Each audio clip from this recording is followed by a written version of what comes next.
Who am I? The girls them sugar. There it is. The girls them sugar. What's up, man?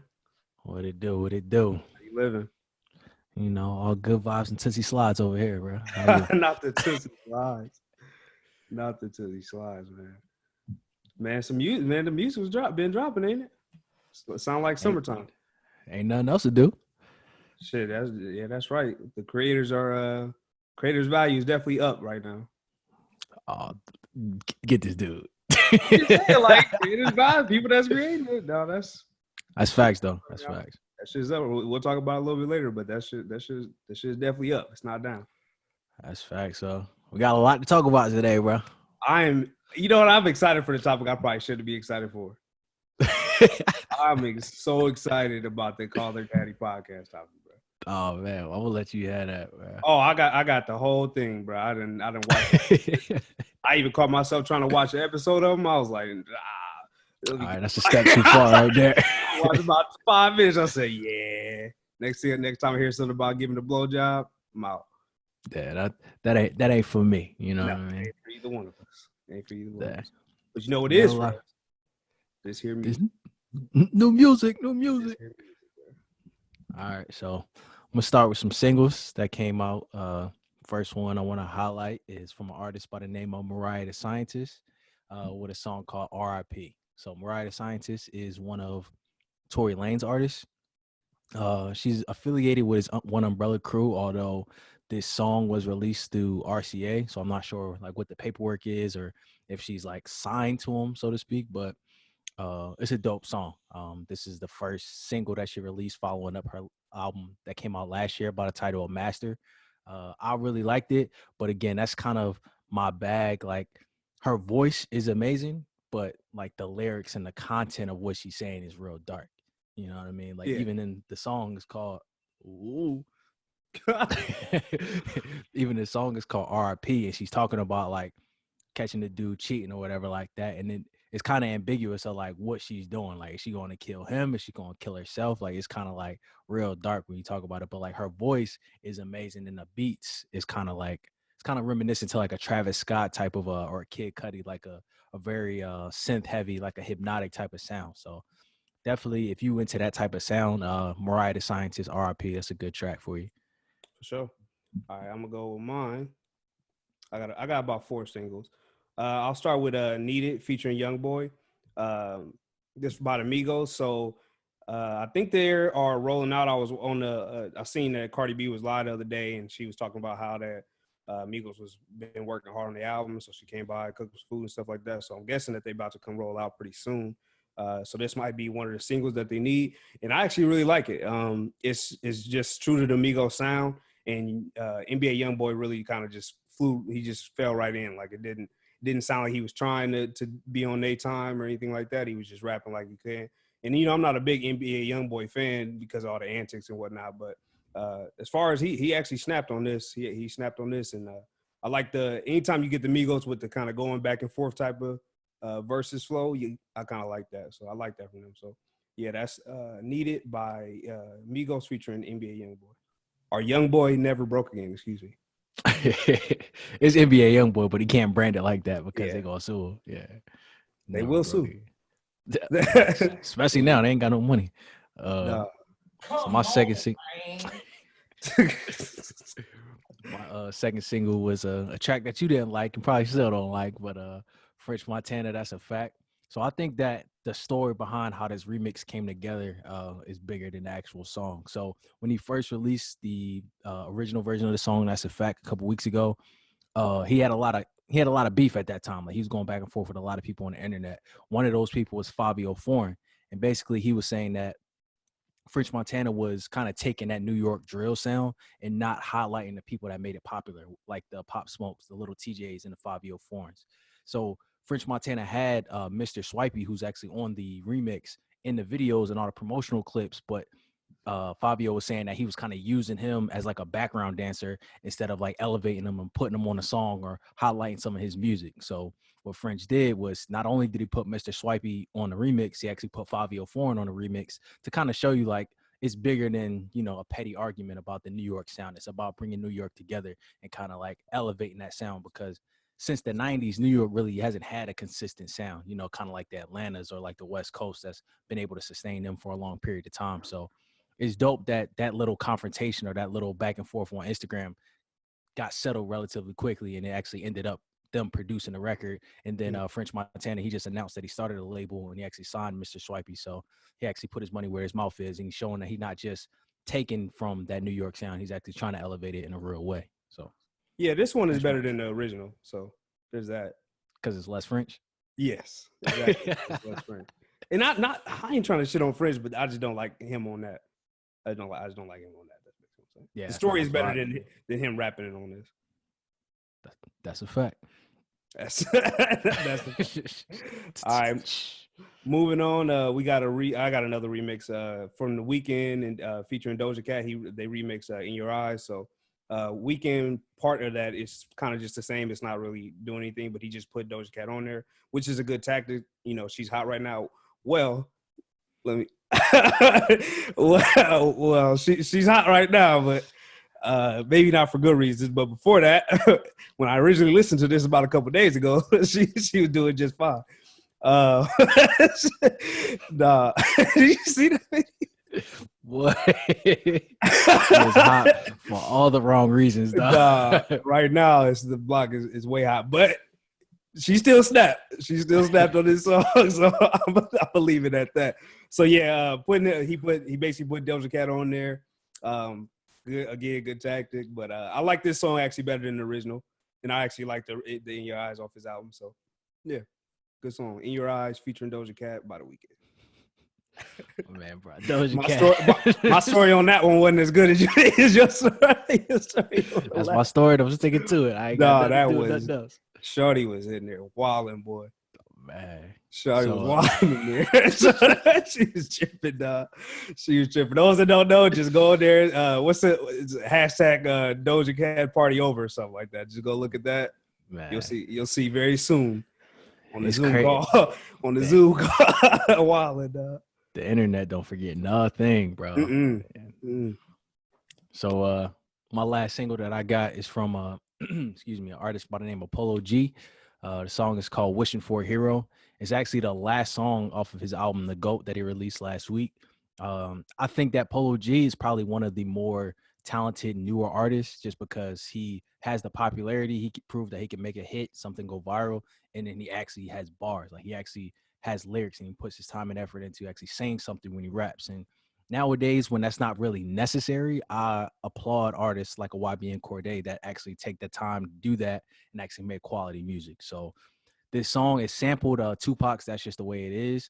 And normally when people touch certain classics, I don't really like it, because it's like, yo, leave that alone, especially because Tupac not here. You know what I mean? Kind of let that sit on his own. But he actually took the beat and actually delivered a good message with it. And he actually handled his business and showed his potential. Like, he was talking about the government want to hand out checks, but they don't want to hand out no jobs. You know what I mean? Like, really tackling real issues. And I appreciated that. I'm always a fan of substance if you're going to rap.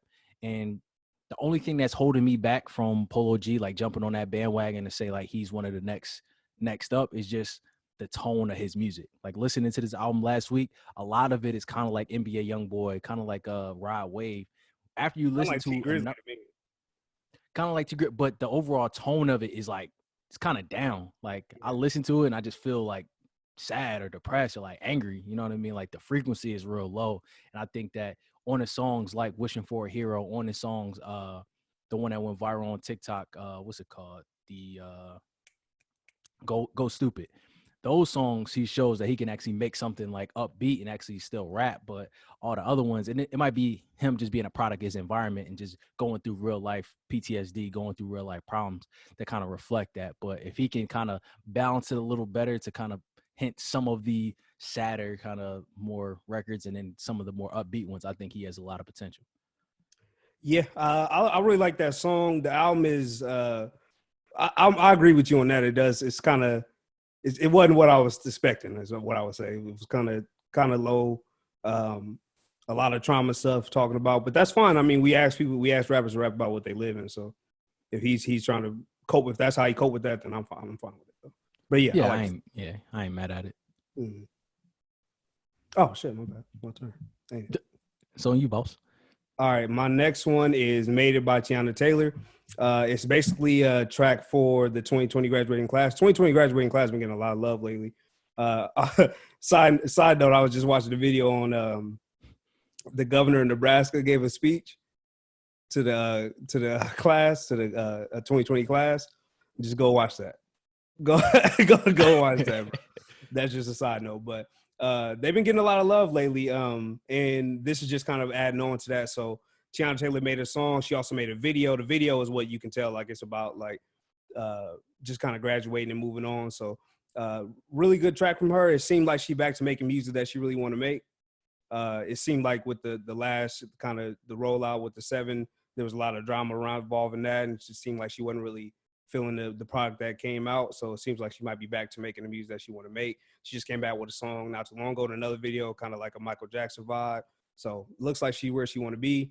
I'm happy to hear, and I actually like this track. So Made It by Tiana Taylor. That's love. That's love. You got any more singles? You ready to move into these albums? No, we can move into that one. All right, so we can talk about your man Wunna, aka Gunna. Oh man, Dropped so Gunna dropped a new album called Wunna, and I'm not gonna lie, like I liked it more than I thought I was gonna like it. Like it's a couple Jones on there that kind of stuck with me. I'm not the biggest Gunna fan. I'm not really listening to his albums like that. I'm not really checking for the Gunna feature, but I do respect the fact that in a day and age where people's attention span is so short, he's able to consistently make a good record. So I do respect him in that aspect. This dropped in the midst of some controversy, you know what I mean? So like how you was talking about with Doja Cat, it's a lot of some old videos is popping up. So this originally resurfaced in like 4 months ago when he was beefing with a Texas artist named Tech, but they actually found a 2010 clip of him in CNN talking about snitch culture and why people don't snitch when they know the truth or whatever, because his cousin he's actually doing life for a murder that he said he didn't commit. And it was kind of some dry snitching between, like, he was kind of dropping the name of the person that he really thought did it, and being on national TV to now him being like a quote unquote street rapper. A lot of people are accusing him of being a snitch and kind of coming at his image. So people like Tekashi 6ix9ine, people like Freddie Gibbs, people like Sauce Walker, a lot of people are talking about like kind of Gunna being a snitch after this video came out. But the music, that aside, you know what I mean? I think the music is pretty solid, but it's always tough. It's always a risky business when you got some type of controversy, because it's going to have more eyes, but is it for the moment or is it because like the music is good? So yeah, I don't. It's hard to say as far as the controversy, like how that's going to play a part. Because I don't really know.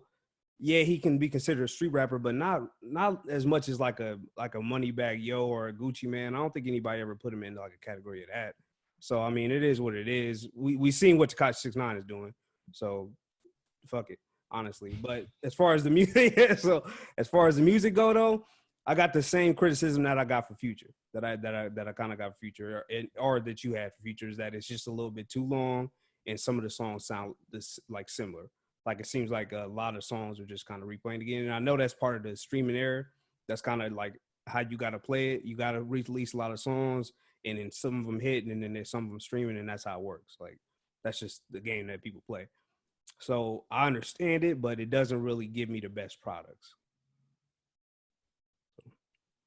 yeah, it, even though it's a lot of songs, it's not like the songs aren't too long. So like he'll have a couple. No, it's only like, 50 minutes. Yeah. Yeah, he'll only have like a couple 2-minute songs on there, but I can definitely see that. Yeah, it's cool. It's all right. Yeah. It's a mid. It's a mid. Yeah, it's definitely definitely some mid. With less songs, I might be for Gunna. Like I feel like Gunna probably need to drop about 10 to 12. Yeah, That's probably the best. 18 is too much. yeah, that's a lot. Yeah, 18 is too much. All right. So my last album that I wanted to highlight is, my OG Styles P. He dropped a project called Styles David. There we go. Ghost Your Enthusiasm. Definitely, in my opinion, a solid project. you already know what you're gonna get out of Styles. Like he's not gonna change this long in the game. I highlighted it a couple weeks ago when he first dropped the single Time. But lyrics, they again produce a substance. He is, telling you about what he's too old to do. You know what I mean? Like what he was used to doing back in the day. Also with that kind of like OG wisdom. You know what I mean? So I appreciate that. My biggest critique is Styles P. Like his old catalog is like some of his best songs. They had too many people on it. To where as though like I just wanted to hear Styles, and he would put the homies on the record. He would put all these up and coming artists on there. But like his past couple albums, I think his production value went up, and then he's kind of moved away from putting too many people on there. I think that has to do with his son being a producer, because his son produced a couple records on there too. So I think that influence of somebody in the new generation kind of letting them know like, hey, this is what you need to put out. This is the type of music that you need to. I feel like his past couple projects have been some of his best in recent years. So I really appreciated that. He has he does a podcast with It's the Real, and they review movies or whatever. So he had them on a couple of skits, and that kind of added to the tone of this project to make it more feel like an album. Because, you got the skits, you got the comedic relief in between some of the songs, and it kind of flowed. He even had Jadakiss send in a voice note because he was supposed to be on the song, but because of the coronavirus, they couldn't get into the studio together. So a lot of that, it just seemed well structured, definitely dropping some knowledge in there, and it felt more like a complete album than just like a mixtape. What's up? Haven't heard it myself yet, so I can't really say. See, up here listening to Wanna. I had to listen to the listen to the Doja Cat. You want to listen to the Doja Cat? I wish I would have listened to the Doja Cat. All right, man. Shit, man. We gonna get you ready? Let's hop right into it, dog. I'm ready, bro. Take it away. So the reason why I think it's important that we highlight this is because for two reasons. Like, one, I feel like in every like creative space, like as far as like people creating things, bad contracts seem to be a trend that just never stop, right? And this one, I don't really even think this one is bad. It's just it wasn't the best contract that they feel like they can get. Two, I feel like things always end the same way, right? So it's either some type of girlfriend, boyfriend, or two people, the jealousy. It feel like it always ends that way, right? So let's begin. So the I'm ready now. So it's just so interesting. So the podcast started with Alex and Sophia, right? And they basically dropped 4 episodes, and Alex actually knew Dave, which is the president of Barstool Sports.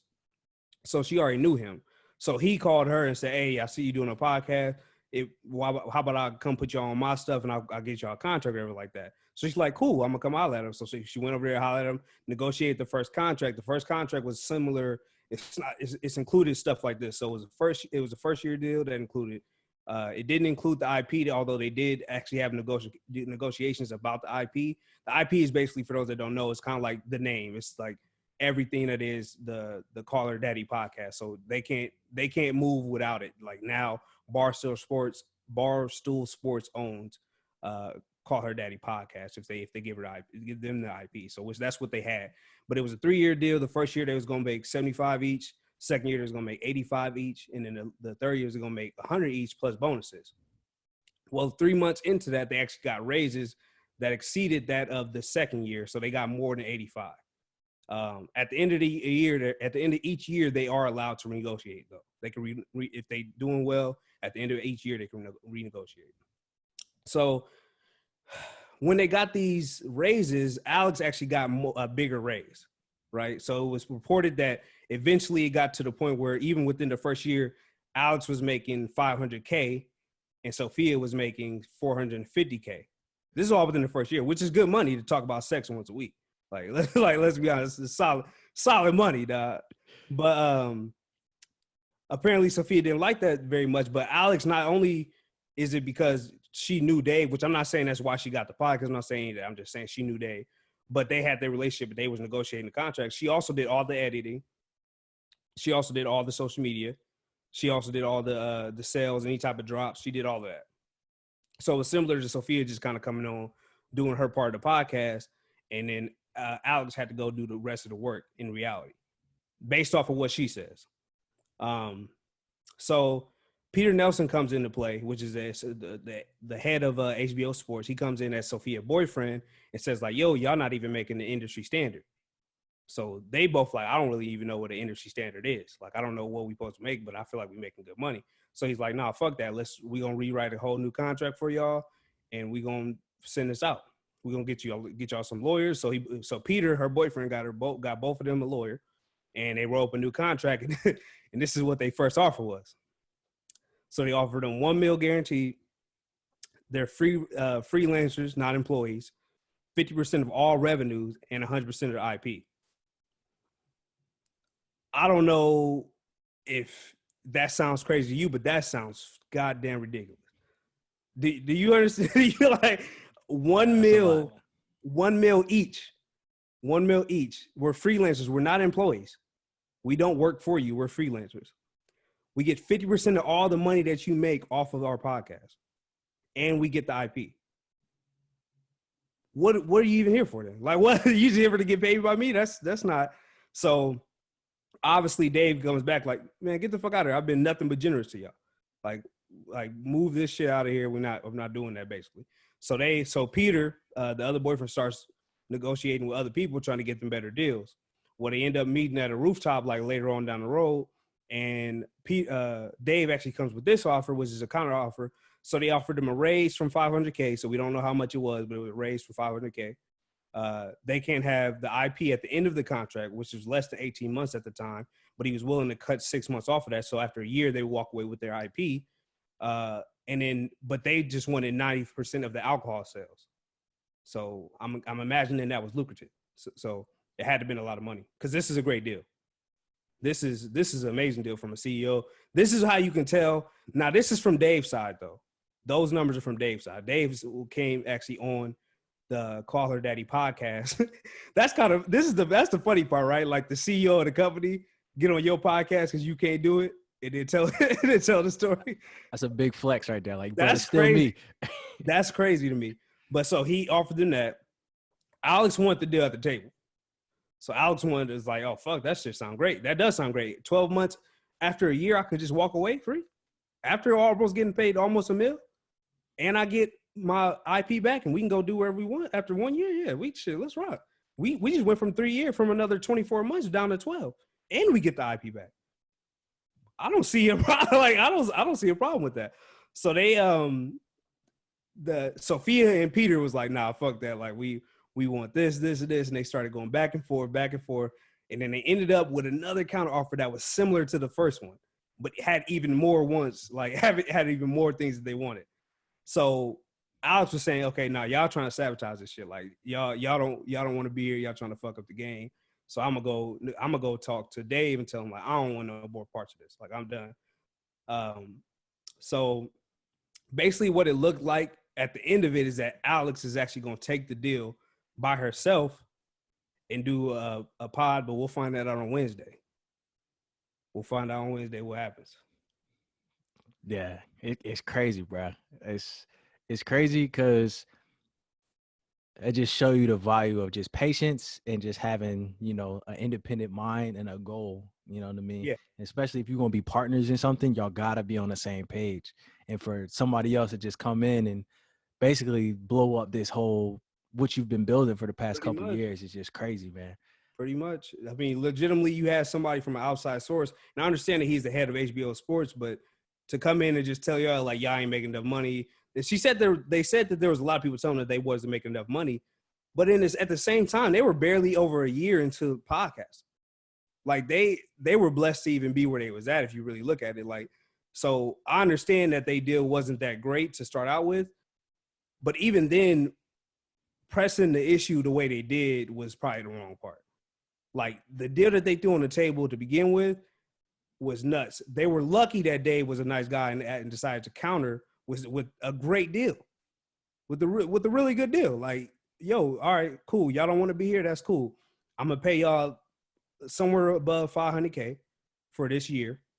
And so well over six figures. So over $500,000 I'm going to give y'all for a year.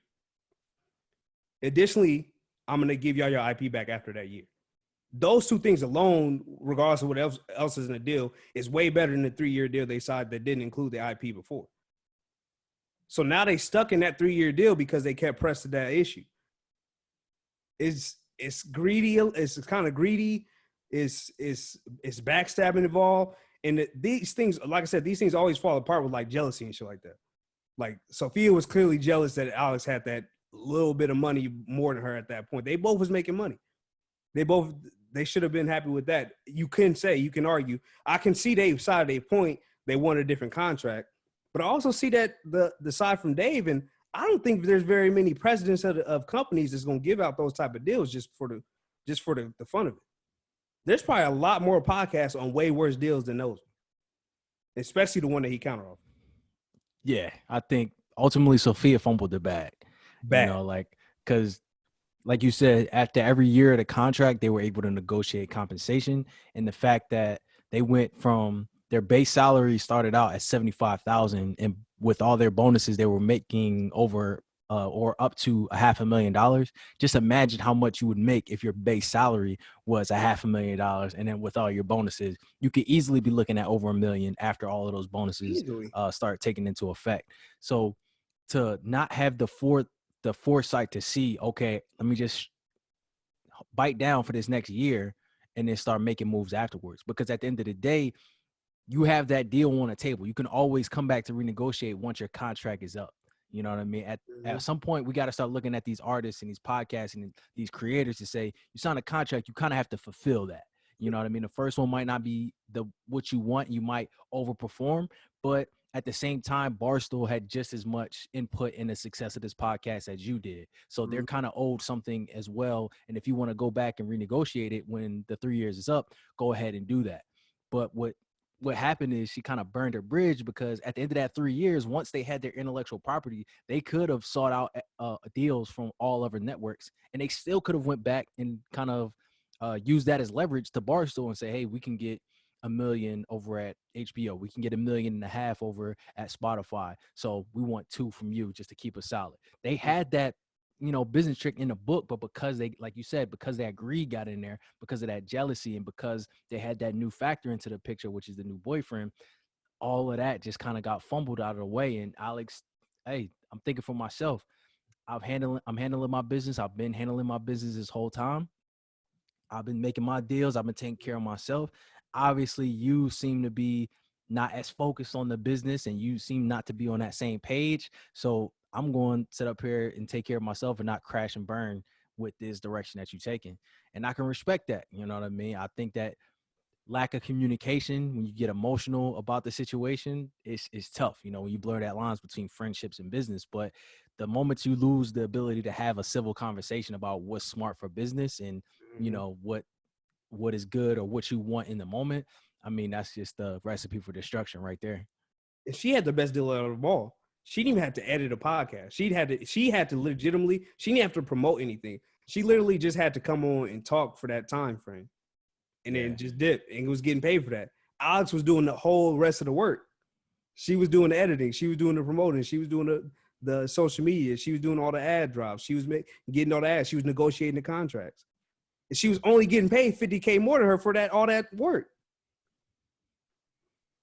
All I'm saying is, bro, shit always ends like this. But it's important to look into to see how it ends, because I don't know if Dave can give Alex 100% of the IPs, because it was supposed to go to 50% and 50% of both of them.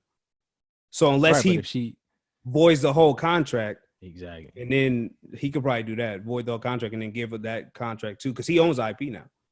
Right.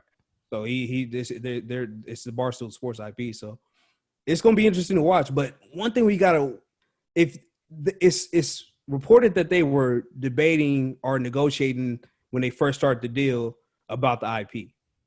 If they knew that the IP was that important from day one, then why would they sell it for $75 a pop? That's the only thing that's kind of crazy, right?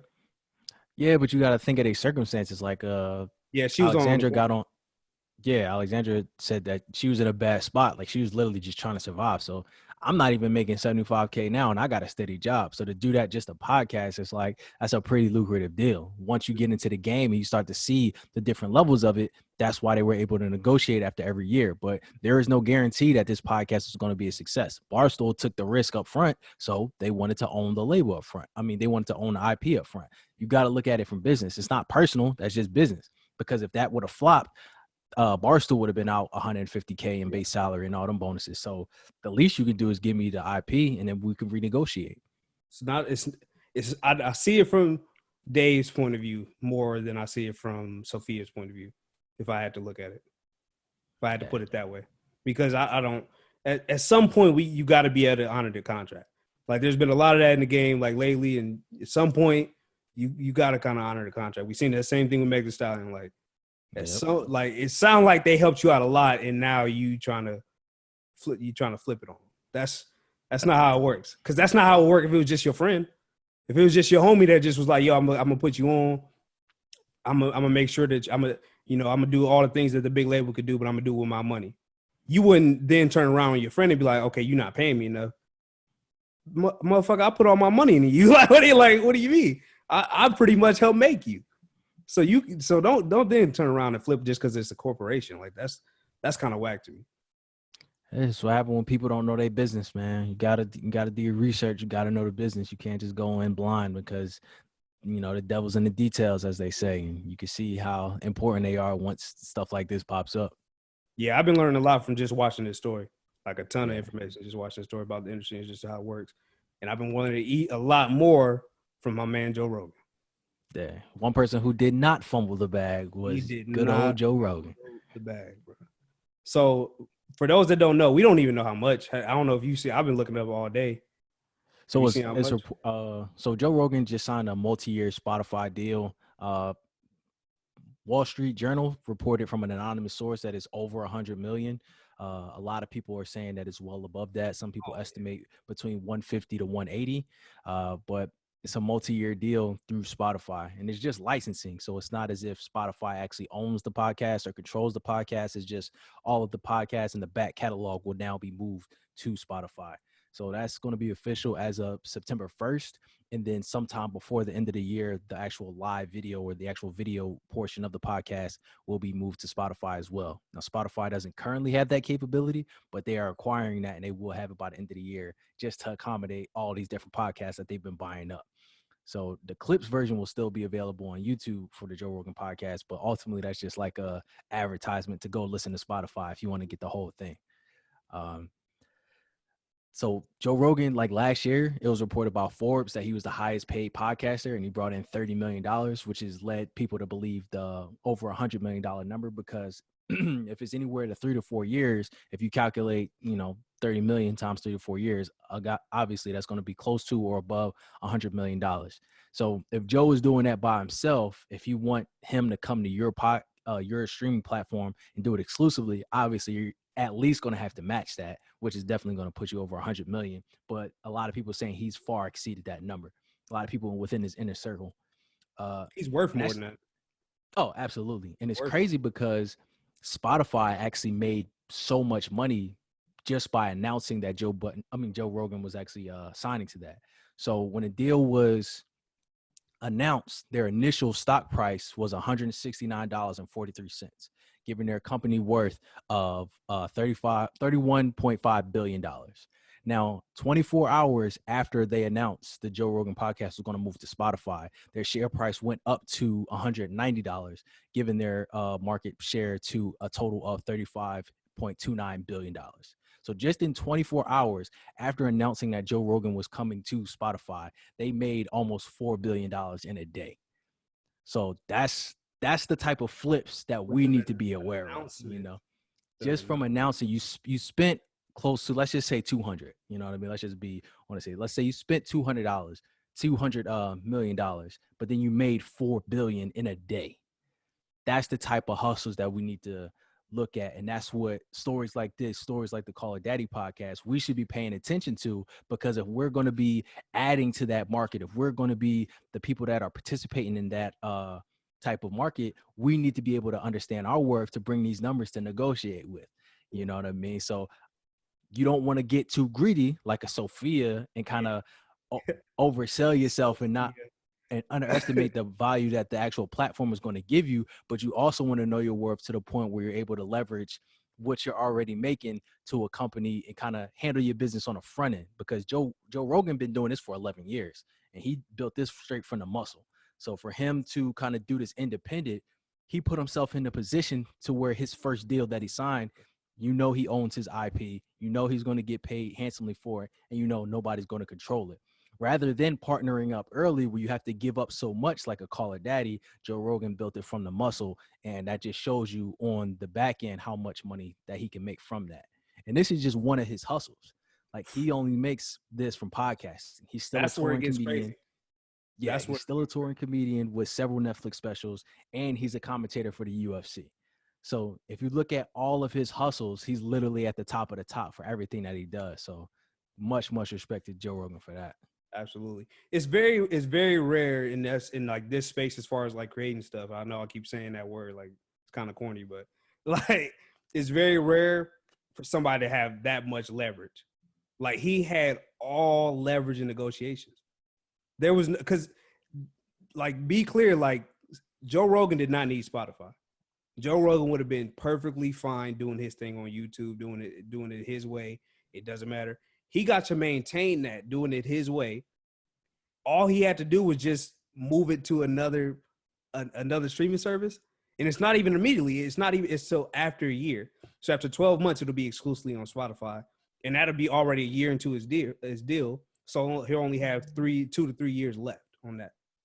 That's a great deal. Like that's like he had all leverage in negotiation. And that's incredible. Like, how do we get to that point where we can have that much leverage? Because without any leverage, you got Call Her Daddy. With some leverage, you might have somebody like Joe Budden. With all the leverage, you get the Joe Rogan deal. Like, it's levels to it, and we got to figure out how to get to those levels. That's what I was saying. Like the big homie Nip said, bro, you got to take the stairs. You got to take the stairs. You got to be willing to put in the work on the front end. Like I said, Joe Rogan started in his crib.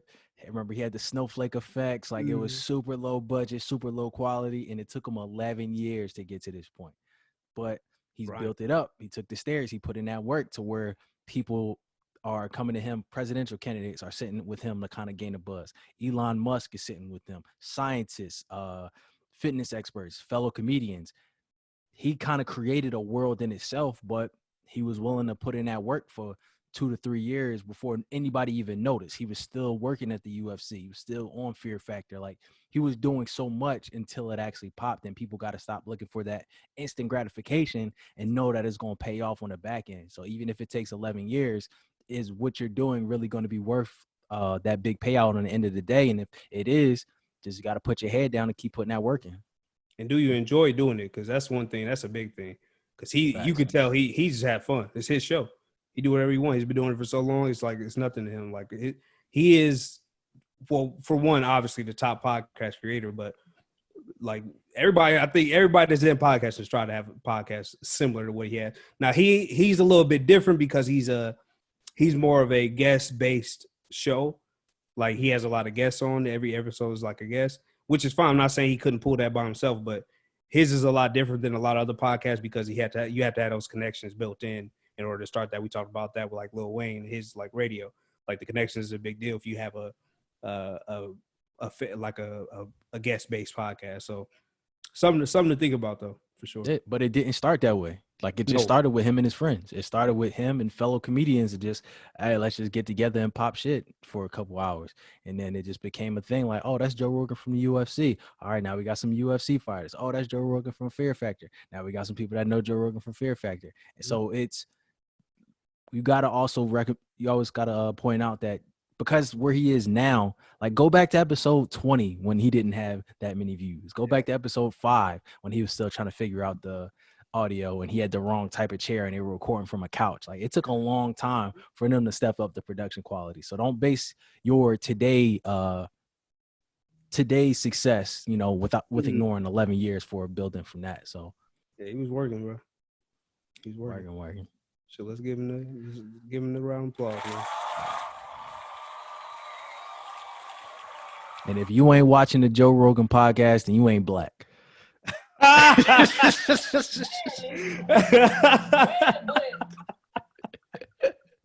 Oh, just say that, man. bruh. All the Joes was winning, and then Joe Biden had to come on some bullshit, bro. Joe said, "All right, y'all doing too much out here. I'm the real Joe, bro." Let me show you how I am Joe, dog. I am him. I'm him. Man, Dog, he was flexing a lot though. In reality, he's flexing too much. He was super comfortable. I'm not gonna lie. He- I'm not sure if it was an actor or if he was just wilding.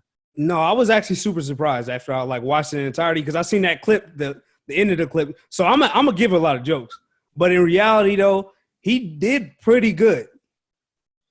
I think he did pretty good. He Set it up for the people.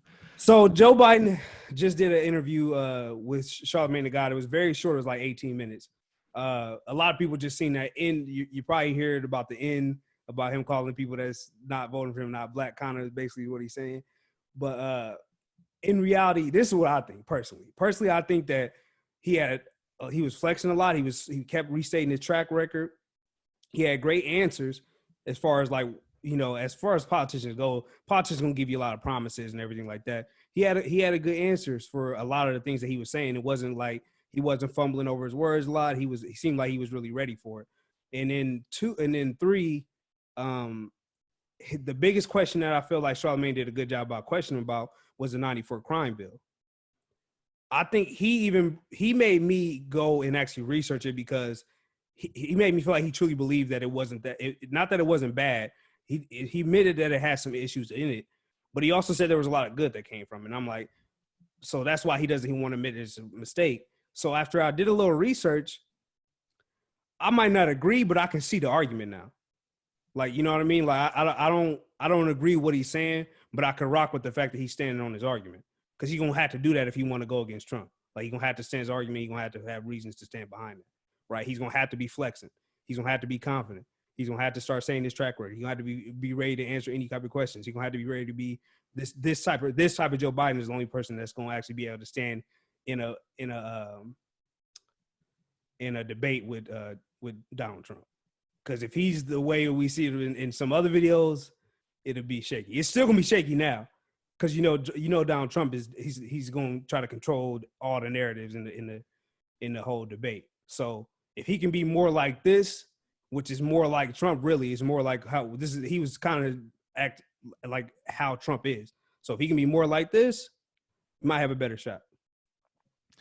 Only problem I have with that is because it's only 18 minutes. It seemed like it was very controlled on the Joe Biden side. Like, they were really controlling, like, hey, all right, we done here. We doing it. Like, it seemed very much of, all right, I know what questions are coming to me. I know what to expect. I know the type of ads. It seemed kind of like a rehearsed act, in my opinion. You know, like he kind of had his persona kind of there, and he didn't really, with the opposition that Charlamagne provides, he was able to answer in a way that kind of still left some ambiguity. Like, he didn't really tie himself down to making specific promises. Like, when Charlamagne pressed him on, a lot of people think that the black vote kind of resurrected or kind of saved his campaign run, especially with wins in the primaries in places like South Carolina.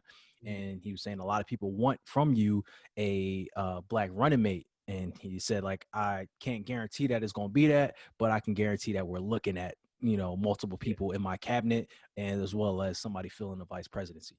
Mm-hmm. And I can respect that, but ultimately this is kind of an anomaly versus what he's been showing consistently. So I'm not going to put too much stock into it, because although Charlamagne has a reputation that he was pressing forth some of the issues, this is not the type of level of aggression that he'll see in a debate. And this is not the type of pressure that he'll be put under if he was to be elected anyway. So I think it was a good interview, but that last comment, we can't really skirt by like he ain't say what he just said. No, you know? No, that's where it went south.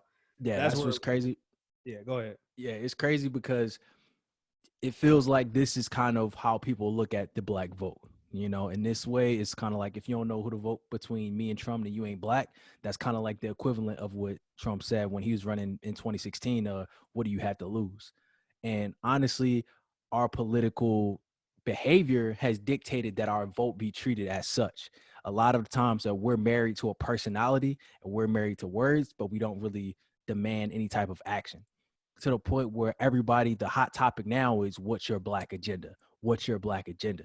But the real issue that we need to be worried about is we shouldn't be asking somebody else for our black agenda. We should be providing them our black agenda. This is what we want in our communities. This is what we want for healthcare. This is what we want in our inner cities. This is what we want in our schools. We need to provide that to any political candidate, whether that be a Republican or a Democrat, and not be so tied to one political party to say, if you can give me what I want in my black agenda, then you have earned my vote. Now it kind of seems as if a lot of more people are getting more politically active, a lot more politically aware, and we appreciate that. But now it's time for us to elevate the conversation, because even if we are so tied to one political party, you see what is happening. You see how we're being treated. Now we could say, oh, that was just a misstep or he just misspoke, but is it really? You know what I mean? Is this how they really see us behind closed doors? Or is it the type of energy that we deserve because we're not demanding something and we're not holding people accountable? So I really think that this is a wake-up call for us to say that we shouldn't be married to one political party over the other, because at the end of the day, this is how the black vote is being treated. And until we come up with our own black agenda, we need to figure out what we want and vote in our interests. Yeah, it's a shame that we got to be like treated as a joke to do that, though. You know what I mean? Like this is year after year where we've kind of been ridiculed about the black vote. Like it's just kind of like a piece of candy that they know they're going to get every time. So you can say pretty much whatever you want as far as if you're a Democrat, and you can say anything you want as if you were a Republican, and whether you get it or not just depends on how the black people are feeling that day. But they don't have to worry about the black community coming after they're actually in office and pressing them about nothing. That's the problem, right? So we give people the black vote, they get in the office, and then we just fade away as far as the black vote. Like the people, the black voters, they just fade away. They don't have to press them about, hey, what about this you said? What about this you said? You said you were going to do this. Like, you made all these promises. Like, it's time to stop getting away from promises and start marching on people and making sure that they hold true to what they said. Like, this is the agenda. We need this. Can you provide this? No. Okay, well, let's go to the other side. Can you provide this? Yes. Okay, I don't care if you was a Republican or Democrat. I don't care who you are, period. If you said that you can do this and you have a plan to actually execute this, then this is who we need to be falling in line with. If not, then we got to go. We can't be tied to just the Democratic Party, and we can't allow people to say shit like this. We can't. You can't. He got to be. You. That's bad on both sides, right? So he's probably offended not only people from the black voters, and I know it's not really about offending people, but with an interview that I think went reasonably well, bombed in one statement. Like that's the type of shit that Joe Biden, he's shooting himself in the foot with this type of stuff. The thing is the context of which that statement really means. Like, whether it be a joke, he said he was being too cavalier, he was being too comfortable, and that he didn't take the black vote for granted. But you trying to tell somebody if they're not black or not, that's just a very, it's a very tone deaf statement. You know what I mean? And for you to say that on one of the most prominent, if not the most prominent black station when it comes to news media, it just shows how out of touch you really are. It just gives some validity to the people to say that cognitively you aren't really there. So if you can't have the wherewithal to be able to navigate through that situation, because nobody prompted you to say that. You had that in a tuck ready to say, like, you thought that was going to be hilarious. If you don't have that mental capacity to say, you know what, maybe that ain't really the right move right there. How am I supposed to go forward and say that you have my best interest in mind? How am I supposed to go forward and say that you are going to adhere to this quote unquote black agenda that you said that you have? I just don't know that. But again, like you said, we need to figure out what we need, and that's going to take us coming together and being more consistent. That means not just waiting for an election cycle to start thinking about what we need politically. That's not waiting until somebody gets murdered on camera to say what we want as far as laws and as far as what we want our justice system to be upheld to.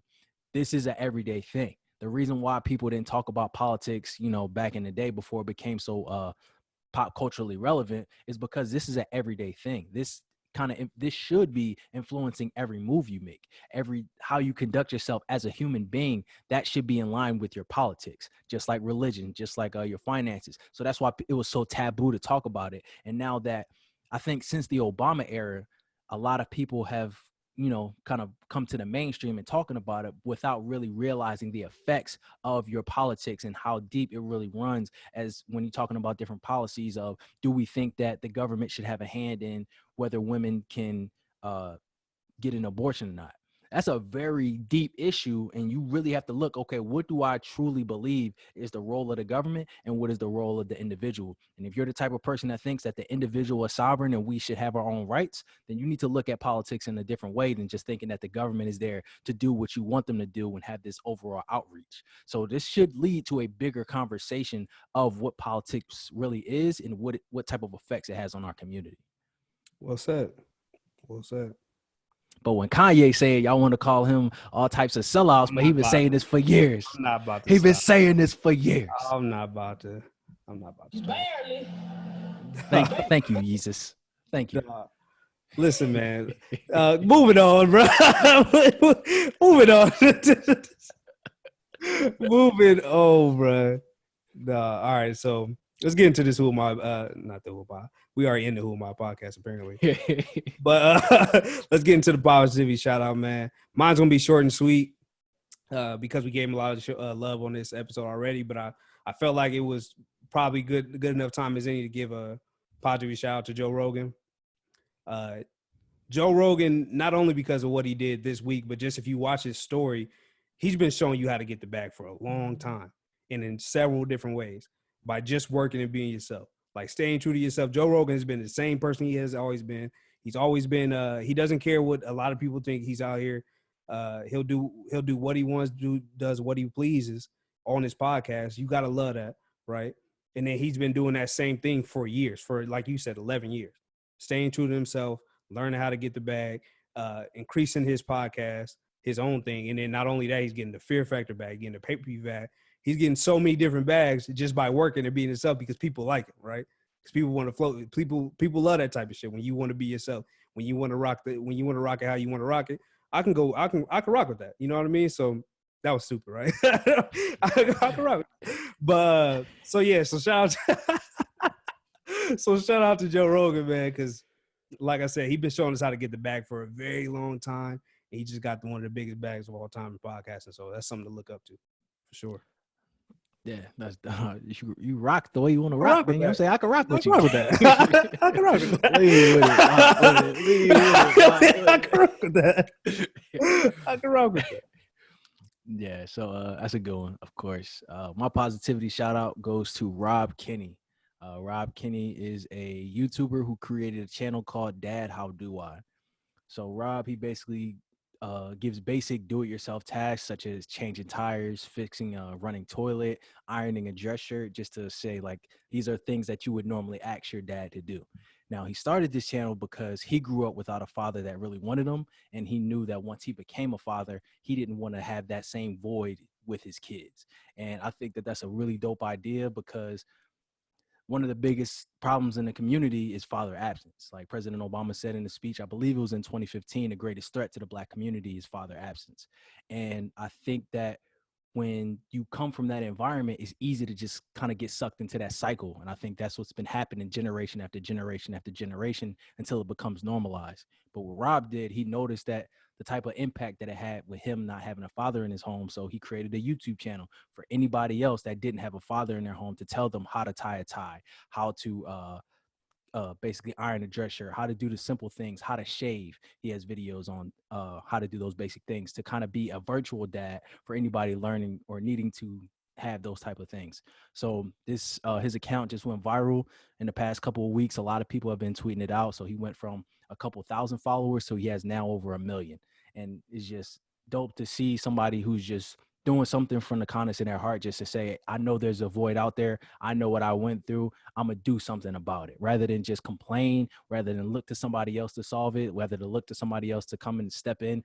I know that there's a problem for me, so I'm going to do something about it. So I definitely think that this is setting an example of how we should be looking at all of our problems. And instead of looking for somebody to blame, somebody to cancel, somebody to take the baggage from us, we can always do something no matter how small. And I think Rob Kinney did that with his YouTube channel of Dad How Do I. That's really dope. That's really dope. Let me hit the round of applause for that, man. It's really dope. I'd make a joke about not having a dad, but that might cut too deep for both of us. So I was on there later like that. Dog. like, damn. I hit that subscribe so quick.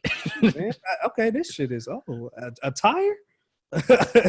It's crazy, bro. And That's it's like dope you do though. it like No, every week. I've seen those videos before. That's actually really cool. You want to close it out? No, bro. No, I'm playing. No, we appreciate everybody for tuning in each and every week. Thank you for listening. Thank you for watching. If you haven't already, go ahead and follow us on Instagram, on Facebook at the Who Am I Podcast, at Twitter on at the Who Am I Pod. If you want to donate to the episode, if you want to listen to it, go ahead and do so on the Anchor app. Also on other streaming platforms such as Apple Podcasts, Spotify, Google Podcasts, basically anywhere you can find podcasts. The Who Am I Podcast is there, but you already know this because you're listening to it.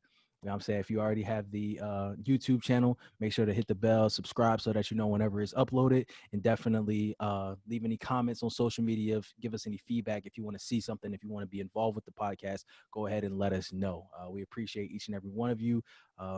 Thank you. That's all I can say. And if you haven't noticed, I have a mic now. The mic is here. Can you hear me, people? Can you hear me out there? I know you're listening. We are getting better. The quality is great. Listen to my voice. Do you hear me? Don't look that way, King. Don't look that way. See, this will happen. This will break up podcast. This right here.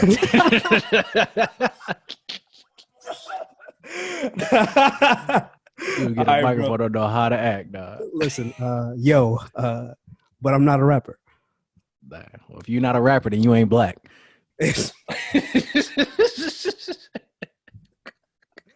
Yo. Yo, you want some nut shit though, cuz. Nah, I'll let you. All right, bro. Who am I? The girls them sugar.